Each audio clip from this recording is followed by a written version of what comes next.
l'Espagne, au rendez-vous. Et en fait, plus que ça. c'est ce que j'allais dire. En fait, c'est plus qu'au rendez-vous. C'est pratiquement une surprise en Espagne de voir l'équipe avoir autant déroulé dans cette phase de poule. C'est-à-dire que personne en Espagne ne s'attendait à ce que la nation espagnole soit qualifiée au bout de 2 matchs, qu'elle passe une branlée à la Croatie, qu'elle marque, qu'elle gagne les 3 matchs, qu'elle mette 5 buts et qu'elle n'en prenne aucun. C'est-à-dire qu'on ne peut pas faire meilleur bilan que celui-là. Et surtout, alors il y a plein d'enseignements. Ces 3 matchs permettent de voir plein de choses. La première, c'est l'explosion au niveau international, réellement, des 2 petites flèches, Lamine Yamal et Nico Williams, qui permettent, et c'est la deuxième observation, le dernier bilan intéressant conclusion qu'on peut tirer après ces 3 matchs, c'est que ces joueurs-là, et la volonté aussi du sélectionneur, est de faire évoluer le jeu. Comme on avait parlé déjà dans l'after, Capello l'a expliqué, c'est fini le tiki-taka, la possession stérile, etc., qui a été magnifique à un moment, mais qui ne marchait plus. On l'avait vu lors du dernier mondial. Aujourd'hui, l'Espagne, elle est toujours capable, parce qu'elle a de très bons milieux de terrain, de garder le ballon quand il faut un peu calmer l'adversaire. Ce fut le cas lors des premières minutes contre l'Albanie.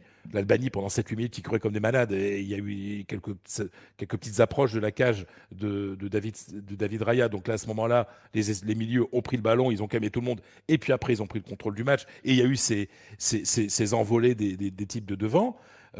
Parce que ce qui est intéressant aussi, c'est que même sans Lamine Yamal et même sans Nico Williams lors du 3e match où il n'y avait plus rien à jouer, l'Espagne a joué aussi avec des joueurs très très désaxés, en vraiment passant sur les côtés. On a vu un Ferran Torres d'un côté et un Oyarzabal de l'autre être très très près de la ligne de show.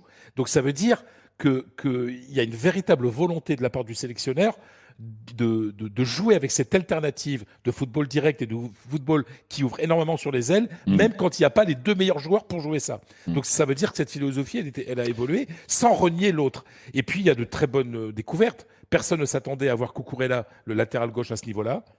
Et quand on voit le niveau de Grimaldo aussi contre l'Albanie, on se dit qu'il y a 2 latéraux gauche qui sont exceptionnels.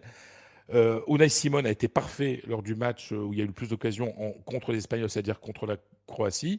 Et puis, personne ne s'attendait à ce qu'on ait un Fabian Ruiz à ce niveau. Ouais, voilà. Est-ce que ça va continuer? On ne sait pas. Ouais. Mais pour l'instant, il n'y a que des bonnes surprises, ou en tout cas de confirmation de ce qu'on voulait en Espagne. Flo, Walid, est-ce que vous partagez cet optimisme en Espagne? Vous voyez quelques limites quand même dans cette équipe-là? J'en ai déjà parlé à plusieurs émissions. Pour moi, avec le 3e match de l'Allemagne contre la Suisse, même si c'était une adversité différente et un contexte différent, parce que l'Espagne était qualifiée au bout de 2 matchs et pas l'Allemagne, pourtant les deux ont fait 6 points, c'est quand même l'Espagne qui m'a fait la plus grande impression dans cette première phase de tournoi. Fred a bien résumé les choses. En plus, on a un Laporte qui, sur le 3e match, a été l'un des meilleurs et qui a montré qu'il pouvait apporter une plus-value. Après, c'est peut-être ça le doute, c'est que cette défense espagnole, les gars, on l'a pas encore trop vu inquiété. Moi, je pense qu'avec parce que l'Italie est une déception, on en parlera dans quelques minutes. La Croatie, contre la Croatie, ils ont concédé l'Espagne sur la première mi-temps. Mais c'est là où le gardien était très bon. Justement, je pense qu'effectivement, c'est peut-être là, parce que malheureusement, je pense pas qu'il y ait de questions, même s'il y aura de l'opposition, sur le match contre la Géorgie par rapport au fait que l'Espagne va passer. Donc c'est pour ça que je disais, pour certains, ça commence même en quart de finale. Mais ça peut aussi s'arrêter en quart de finale. Et pour cette raison-là, c'est ça qui est terrible. Et c'est souvent ça avec l'Espagne. C'est-à-dire que l'Espagne, elle est magnifique. Elle est magnifique parce qu'elle a eu aussi les adversaires qu'il fallait. Elle a été magnifique offensivement, mais là où tu rentres dans le dur et où certains ont déjà été challengés sur cet aspect-là, l'aspect défensif, et eux un peu moins, ou alors tu ne l'as pas assez vu, parce que tu as raison sur la Croatie, il y a des moments où tu as vu qu'il y avait un souci. Ça peut s'arrêter, je dis n'importe quoi, ça peut s'arrêter contre l'Allemagne en quart de finale. Flo, pas challengé, on verra où ira l'Italie par exemple dans cet Euro, et puis tu étais quand même dans la poule supposée la plus compliquée avec l'Italie. Mais avec des adversaires décevants. Oui, mais c'est ça. Mais je pense que c'est l'Espagne qui les a rendus aussi à un moment donné.